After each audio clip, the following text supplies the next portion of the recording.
First friends உங்கள் மலரக்கா. நாங்கள் இன்றைக்கி பஸ்ஸில் வந்து ஒரு 3 மணி நேரம் ட்ராவல்ஸில் ஒரு ஊருக்கு போனோம். அங்கே என் பக்கத்து சீட்டில் ஒரு பொண்ணு, அழகான பொண்ணு, சின்ன பொண்ணு இருந்தாள்.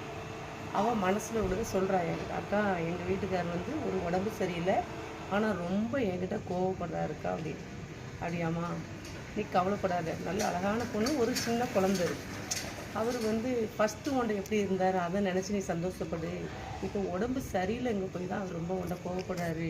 நீ அதெல்லாம் நினைக்க. எங்கள் மாமா மாமியார் என்னைய அப்படி தான் என்னை தாங்குறாங்க அக்கான்னு. அப்போ நான் சொன்னேன், அது கரெக்ட் தான். எத்தனை தான் மாமா மாமியார் அண்ணன் தம்பி ஆசைப்பாசம் இருந்தாலும் ஒரு பெண்ணுக்கு கணவர் அன்பு இருக்கும். கணவர் அந்த காலத்திலே சொல்லியிருக்காங்க, கொண்டவன் சரியாக இருந்தால் கூரை மேறி ஏறி சண்டை போடலாம்.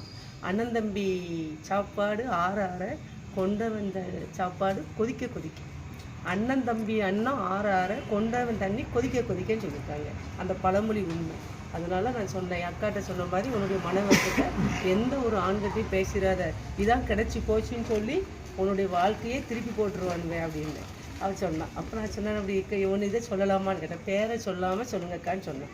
பார்த்தீங்களா, எவ்வளோ தான் யார் அன்பு வச்சுனாலும் கணவருடைய அன்பு ஒரு பெண்ணுக்கு முக்கியம்.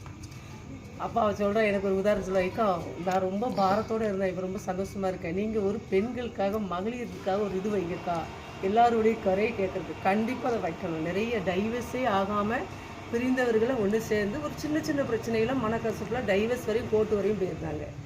எங்கள் வாழ்க்கையில் இருந்த சம்பவத்தெல்லாம் வெளியே சொன்னோன்னா அப்படியாங்கிற அலறுற மாதிரி சம்பவம்லாம் நடந்திருக்கு. ஒரு சின்ன சின்ன இதை மற்றவங்க யூஸ் பண்ணி பயன்படுத்தி வாழ்க்கையில் தெருவில் கொண்டு விட்டுருவாங்க அப்படின்னு சொன்னேன். சந்தோஷப்படுகிறேன். ஃப்ரெண்ட்ஸ் எப்படி இருக்குது?